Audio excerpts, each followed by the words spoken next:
Hello दोस्तों, आप सभी का एक बार फिर से स्वागत है लोहागढ़ स्टडी पॉइंट के यूट्यूब चैनल पर।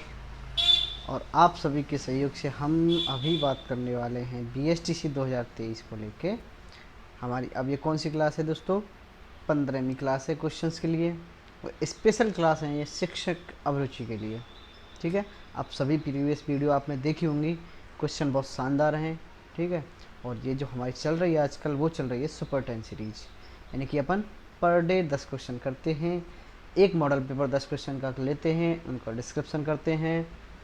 और जिसने भी BSTC के लिए, जैसे कि शिक्षक अभिरुचि नहीं पढ़ रही है, हिस्ट्री ज्योग्राफी जो भी सब्जेक्ट है, आपकी जो PDF है उसमें लिंक डली हुई है। आप उस पर क्लिक करें एक बार, और क्लिक करते ही आप पहुंचेंगे चैनल पर और वहाँ पे आपको सारी वीडियो मिल जाएंगी। ठीक है, तो हम स्टार्ट करते हैं बिना टाइम वेस्ट करें आज का पहला क्वेश्चन। तो दोस्तों आज का पहला क्वेश्चन है, आजकल विद्यालयों का वातावरण अनुशासनहीन होता जा रहा है। कैसा होता जा रहा है? अनुशासनहीन। क्यों होता जा रहा है बताइए? सही मार्गदर्शन के अभाव के कारण, या फिर अभिभावकों के हस्तक्षेप के कारण, या सामाजिक वातावरण के कारण, या राजनीतिक हस्तक्षेप के कारण। तो दोस्तों इसका सही आंसर होने वाला है ए, यानी कि सही मार्गदर्शन का अभाव होने के कारण। अब सही मार्गदर्शन शिक्षकों का भी होना चाहिए, है ना, विद्यालय का होना चाहिए। तो सही मार्गदर्शन ना मिलने के कारण विद्यालयों का वातावरण कैसा हो रहा है? अनुशासन। चलिए नेक्स्ट क्वेश्चन देखते हैं अपन। क्वेश्चन है हमारा, पाठ्यक्रम निर्माण में अब कौन सी बात सबसे महत्वपूर्ण है? मतलब आप पाठ्यक्रम का निर्माण कर रहे हैं, तो सबसे इम्पोर्टेंट बात कौन सी रहने वाली है? क्या शिक्षण विधियों का ध्यान रखा जाएगा? बिल्कुल रखा जाएगा। क्या शैक्षिक उद्देश्य या शिक्षण उद्देश्यों का ध्यान रखा जाएगा? बिल्कुल रखा जाएगा। विद्यालय का और पाठ्यवस्तु का रखा जाएगा। लेकिन ये अभी तो आपको सभी एक से लग रहे होंगे, सभी सही हैं, लेकिन सबसे उचित आंसर रहने वाला है शिक्षण उद्देश्य। अब देखो कैसे। शिक्षण उद्देश्यों में दोस्तों शिक्षण की विधियाँ भी आ जाती हैं, शिक्षण के सूत्र भी आ जाते हैं, है ना। और जो भी हम उद्देश्य निर्धारण करते हैं, चाहे शैक्षिक क्रिया हो या फिर जो भी हो, तो वो सारे इसमें आ जाते हैं। तो इसलिए सब पाठ्यक्रम निर्माण करते समय आपको ध्यान क्या देना है? शिक्षण के उद्देश्य ध्यान में रखने हैं। अब उद्देश्यों में सारा कुछ आ जाता है। क्लियर है? नेक्स्ट क्वेश्चन देखिए, क्वेश्चन नंबर 3।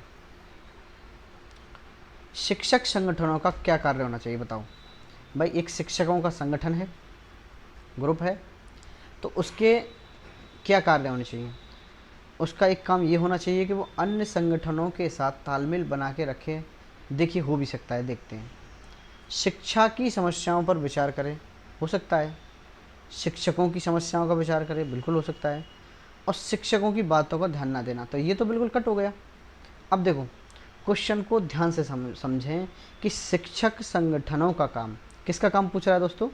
शिक्षक संगठनों, यानी टीचर्स का ग्रुप है, तो उसका काम होना चाहिए कि शिक्षकों की समस्याओं का हल करे। आंसर रहेगा दोस्तों सी। अभी मुझे आप कमेंट करके बताया करें कि भाई क्वेश्चन सीरीज़ कैसी लग रही है आपको, क्वेश्चन कैसे हैं। और जो भी भाई बहन अभी चैनल से जुड़ रहे हैं वो चैनल को सब्सक्राइब कर लिया करें, और जो लिंक दे रखी है इसमें आप उस पर क्लिक करें। और BSTC की बिल्कुल स्पेशल बैच चल रहा है आपका, हिस्ट्री ज्योग्राफी कल्चर सारा कुछ इसमें कवर हो जाएगा। शैक्षिक अभिरुचि और बाकी का इसके डिस्क्रिप्शन में जाए, वहाँ पर भी लिंक मिल जाएगी आपको। ठीक है, चलिए नेक्स्ट क्वेश्चन देखते हैं। क्वेश्चन नंबर 4 है, अधिगम को प्रभावी बनाने के लिए आप क्या प्रयास करेंगे? भाई आप बच्चों को पढ़ा रहे हैं, तो बताओ आप क्या अच्छे प्रयास कर सकते हैं? बाल केंद्रित शिक्षा को ध्यान में रखेंगे, बिल्कुल सही बात है। अध्यापकों की आवश्यकताओं के अनुसार पढ़ाएंगे, बिल्कुल, ये कोई ज़रूरी नहीं है। भाई कोई टीचर आपसे ऐसे करा है कि ऐसे पढ़ाओ, कोई कुछ कह रहा है, कोई कुछ कह रहा है, तो क्या आप ऐसे पढ़ाएंगे? नहीं पढ़ाना ना, आपको बाल केंद्रित शिक्षा का ध्यान रखना है। विद्यालय के अनुसार पढ़ाएंगे, बिल्कुल नहीं। अपनी मर्जी का उपयोग करेंगे, बिल्कुल नहीं करेंगे। तो आपको सिर्फ और सिर्फ बालकों की इच्छाओं को ध्यान में रखना है, बालकों की आवश्यकताओं को ध्यान में रखना है, यानी कि बाल केंद्रित शिक्षा आपको करानी है, child centred education. Question number है 5 दोस्तों, सृजनशील बालक में निम्न गुण पाए जाते हैं, बताओ कौन सा? सृजनशील बालक में मौलिक विचार पाए जाते हैं, बिल्कुल सही बात है। यूनिक विचार पाए जाते हैं, बिल्कुल। नवीन विचार यानी कि नए आइडिया। भाई सृजनशील बालक कौन होता है? जिसके मन में ऊट पटांग नए नए आइडिया आते हों, सृजनात्मकता पाई जाती है। तो ये सभी गुण किसके हैं? सृजनशील बालक के। चलिए नेक्स्ट क्वेश्चन देखते हैं अपन। नेक्स्ट क्वेश्चन है हमारा, बताइए मूल्यांकन का संबंध होता है किससे होता है? अधिगम के अनुभवों से होता है, बिल्कुल होता है। मूल्यांकन की विधियों से होता है, बिल्कुल होता है। विषय वस्तु से, बिल्कुल होता है। उपरोक्त सभी से, यानी इसका आंसर रहने वाला है दोस्तों डी। अब बताओ कैसे? देखो, मूल्यांकन का संबंध दोस्तों अधिगम अनुभवों से भी होता है। कैसे? आप बच्चों को पढ़ा रहे हैं, उनके अनुभव क्या हैं ना, आप उन पर देखते हैं, जैसे उनका अपन परीक्षण कर रहे हैं। मूल्यांकन की विधियाँ कौन कौन सी यूज हो रही हैं, तो ये भी इसमें शामिल होता है। विषय वस्तु इसमें शामिल होती है। तो मूल्यांकन का संबंध होता है दोस्तों सभी से। मैंने बताया था मूल्यांकन कितने होते हैं, याद करो, एफ ए ऐसे ध्यान है। हाँ, और चलिए नेक्स्ट क्वेश्चन देखते हैं अपन। 7वां क्वेश्चन है, शिक्षण प्रक्रिया में मूल्यांकन की आवश्यकता क्यों पड़ती है? देखो, बड़ा इंपॉर्टेंट क्वेश्चन है और शानदार क्वेश्चन है भाई। शिक्षण की प्रक्रिया में मूल्यांकन की आवश्यकता पड़ी क्यों? क्योंकि शिक्षण कार्य में सुधार के लिए, बिल्कुल सही बात है। पाठ्यक्रम सुधार में सहायक, बिल्कुल सही बात है।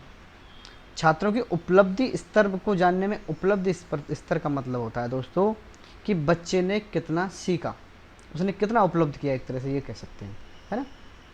तो इसमें ये भी है, शिक्षण कार्यों में सुधार के लिए भी होता है मूल्यांकन, पाठ्यक्रम सुधार में भी सहायक होता है, और छात्रों की उपलब्धि स्तर को जानने में भी सहायक होता है। तो इसका आंसर रहने वाला है दोस्तों डी। क्वेश्चन नंबर 8,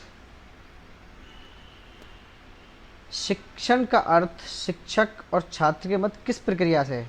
बताओ। अब देखो, आपको इसमें एक से लग रहे होंगे, अनुक्रिया, है ना, प्रक्रिया, अंतक्रिया, प्रतिक्रिया। तो ये अब बताओ, शिक्षण में छात्र और शिक्षक के बीच में होनी चाहिए दोस्तों अंतःक्रिया। क्या होनी चाहिए? अंतःक्रिया। अनुक्रिया, प्रक्रिया क्या होती है, प्रतिक्रिया क्या होती है? भाई आपने पढ़ा होगा, क्रिया के बाद प्रतिक्रिया होती है। प्रक्रिया कहते हैं प्रोसेस को, है ना, और अनुक्रिया कहते हैं जैसे कि अपन किसी को देख के कोई क्रिया करना, है ना। तो हमें ऐसा नहीं करना है, हमें क्या करना है? अंतःक्रिया। यानी कि जब जैसे कि शिक्षक बात कर रहा है, छात्र भी बात करे, है ना, शिक्षक छात्रों की बात का जवाब दे, कोई समस्या है तो उनका सहयोग करे, तो ये क्या है? एक इंटरेक्शन है, अंतःक्रिया है। बड़ा शानदार क्वेश्चन था ये। क्वेश्चन नंबर 9, एक आदर्श शिक्षक का गुण नहीं है। बताओ, एक आदर्श शिक्षक का गुण नहीं है, नहीं है बोला है इसमें। शिक्षक बच्चों का आदर्श होना चाहिए, बिल्कुल होना चाहिए भाई, ये तो गुण है ना। सामाजिक परिपक्वता नहीं होनी चाहिए, ये गलत बात है भाई। शिक्षक में सामाजिक परिपक्वता होनी चाहिए। वेशभूषा अच्छी होनी चाहिए, बिल्कुल होनी चाहिए। ये सभी गुण होने चाहिए, बिल्कुल। यानी कि इसका जो आंसर रहने वाला है दोस्तों, सामाजिक परिपक्वता नहीं होनी चाहिए, ये गलत बात है। समझ रहे हो कैसे भाई? शिक्षक में सामाजिक परिपक्वता, यहाँ पे आप इसको काट लेना, ठीक है। तो शिक्षक बालकों का आदर्श होना चाहिए, बिल्कुल सही बात है। वेशभूषा अच्छी होनी चाहिए, ये गुण होने चाहिए, लेकिन ये गुण नहीं होना चाहिए, सामाजिक परिपक्वता नहीं होगी। शिक्षक में सामाजिक परिपक्वता होगी दोस्तों, ठीक है। अभी लास्ट क्वेश्चन बताने से पहले आप पहले चैनल को प्लीज़ सब्सक्राइब कर लो और सभी दोस्तों के साथ शेयर कर लो। बाकी का जो भी स्टडी मटेरियल आपको चाहिए, आप लिंक पर क्लिक करेंगे, आपको हिस्ट्री, ज्योग्राफी और शिक्षक अभिरुचि, ये सारी चीज़ आपको मिल जाएंगी, ठीक है। चलते हैं हमारा नेक्स्ट और लास्ट क्वेश्चन आज का। देखिए, अधिगम क्या है? अधिगम पढ़ चुके हैं ना अपन, मैंने बताया था अधिगम क्या है, ए पी बताया था। परिवर्तन है, बिल्कुल अधिगम में परिवर्तन होता है ना भाई। छात्र के व्यवहार में होने वाला स्थायी परिवर्तन क्या कहलाता है? अधिगम कहलाता है। लेकिन वो स्थायी परिवर्तन किसी दवा के कारण नहीं होना चाहिए, किसी नशा के कारण नहीं होना चाहिए, किसी बीमारी के कारण नहीं होना चाहिए, नींद के कारण नहीं होना चाहिए, तो वो अधिगम है। तो अधिगम क्या है? एक स्थायी परिवर्तन है, ठीक है। नेतृत्व है क्या? यह संप्रेषण है। देखो, ये नेतृत्व अलग चीज़ है, लीडरशिप कहते हैं, संप्रेषण कहते हैं, कम्युनिकेशन स्किल वो। अब देखो, बहुत डीप क्वेश्चन है कि अधिगम है, परिवर्तन है या फिर स्थायी परिवर्तन है, दोनों ऑप्शन में है। तो दोस्तों, जो अधिगम होता है वो कैसा होता है? स्थायी परिवर्तन होता है। केवल परिवर्तन को देख के आप टिक नहीं करेंगे, ठीक है। आप सभी इसमें अभी कमेंट करके बताओ क्वेश्चन कैसे लगे आपको और आज की क्लास आपकी कैसी रही। और सभी से मैं एक बार फिर से बोल रहा हूँ कि ये लिंक दे रखी है आपको, पीडीएफ में कई बार मिलती है लिंक। और आपके लिए एक बार धन्यवाद देखने के लिए, और चैनल को प्लीज़ क्या करेंगे आप, सब्सक्राइब करेंगे। अब मिलते हैं नेक्स्ट वीडियो में। Thank you.